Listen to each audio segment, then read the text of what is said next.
So this is the second part of the process to get the data from ORS, your blueprint data from ORS, into Excel. One of the very first things is once you have the Excel sheet open with all of the data, that I like to do is I like to renumber all of the students. Here in this column you see all of their student ID numbers. I'm going to change that. So I hit 1 on my keyboard, and as you can see here the cursor's a thick white plus sign. If you get right into the bottom right hand corner, it changes into a thinner T or a plus. By holding down the control button and then dragging down, it will number your students in order. So now the next thing I like to do is I get rid of this row. It's not something I need for this purpose. And I'm also going to get rid of these columns.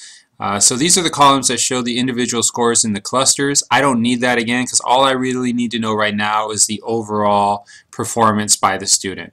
So once I have all of those highlighted, I hit the delete button, which in my case is up in the toolbar.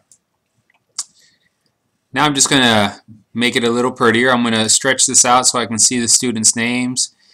One of the other things I do is I highlight all of the students along with their scores, and now I'm going to sort them from largest to smallest. In other words, the top score to the bottom. To do that, on my toolbar I have the sort and filter button up in the corner here, and I am going to do a custom sort. This window will open up and I have to just let it know which column I want to sort. In this case it is percent correct, and not smallest to largest, but I want largest to smallest. Obviously this is a preference thing. You can do largest to smallest if you want, or smallest to largest. So now I have all of my students listed by how well they performed overall on the blueprint, and now what I can do is I can highlight and identify the kids that scored advanced through colors. And again, this is something for my own preference. I'd like to know where the kids were through colors. And so for example, in 5th grade, students that scored above 82% were in the advanced range.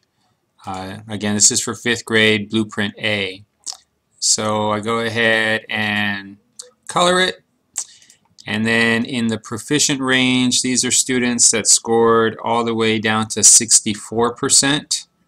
So these for me would be green. I like to kind of keep it similar to the colors that they use in ORS as well. And then the basic kids were kids that went down to the 40% mark. So those would be yellow.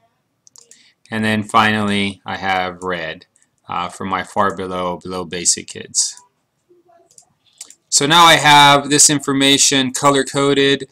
The last thing I like to do is I like to identify how many kids I had in the proficient advanced range.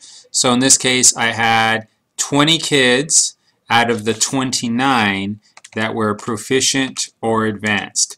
So for our purposes, the result would be 69%. 69% were advanced or proficient.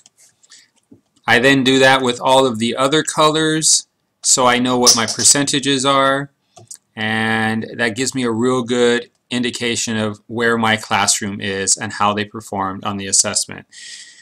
The next step obviously would be to really go down deep and identify what specific areas all students perform, but especially the kids in the basic, below, and far below basic ranges. I hope this helps you know how to create a report that's simple and easy to use. If you have any questions, feel free to contact me, Jorge.Mora at cvesd.org. Thank you. Have a great day.